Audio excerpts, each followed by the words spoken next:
आनंदपुर श्री दधी बावन जीव देवस्नान पूर्णिमा रीतिनीति पारंपरिक भाव पालित होउछि। पवित्र स्नान पूर्णिमा उपलक्षे आनंदपुर आराध्य सर्वधर्म समन्वयर प्रतीक दारु ब्रह्म श्री दधी बावन जीव श्री बलभद्र देवी सुभद्रा श्री सुदर्शन मानवीय लीलास्वरूप जन्म दिवस रत्न सिंहासन ओह्लाई स्नान मंडप 108 कुंभ केशर कर्पूर चुआ चंदन मिश्रित सुबासित जल स्नान करथिले। इथिपई प्रातः समय चतुर्धा मूर्ति को मंदिर पूजा पंडा एवं सुआर माने पहंडी कराई स्नान मंडप को आनिथिले। रीतिनीति अनुजाई आश्वास करा जायतिबा सुबासित जल स्नान करा जाई नूतन वस्त्र परिधान पूर्वक 16 उपचार रे पूजा करा जाई शीतल भोग समर्पण करा जायछि। दिन 12टा परे गजानन बेश एवं संध्या आरती परे चतुर्धा मूर्ति को अणसर पिंडी को पहंडी माध्यम रे निया जिबा नै पूजा पंडा जगत कुमार मिश्र सूचना दैछन्ति।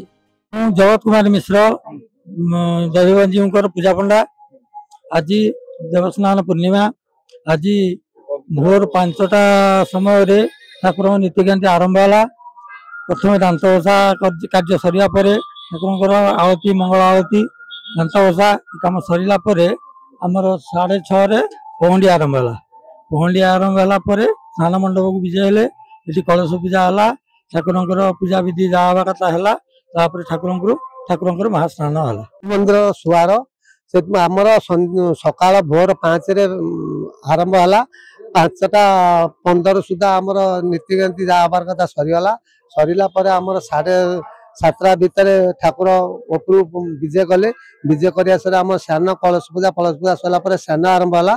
दिन 12टार गजानन भेष हे श्री दधिबावन जी देवस्नान पूर्णिमा आज सब पुण्य कम कहना या 13 दिन अनशन रही ठाकुर से आज भक्त मान सका आज ठाकुर को दर्शन कर आशीर्वाद भिक्षा कर बिना श्री जगन्नाथ आशीर्वाद बिना बर्तमान संसार बंचा असंभव। श्रीमती सविता दास 2 वर्ष है सरकारी जीवन अवसर नहीं आनंदपुर बर्तमान अधिष्ठ आनंदपुर दधिबावन जीव मंदिर बहुत प्रसिद्ध जाऊ ये देखते आज देवस्नान पूर्णिमा केते भिड़ होती आम समस्त ठाकुर कृपा लाभ कर दर्शन करने समस्त आसीचु।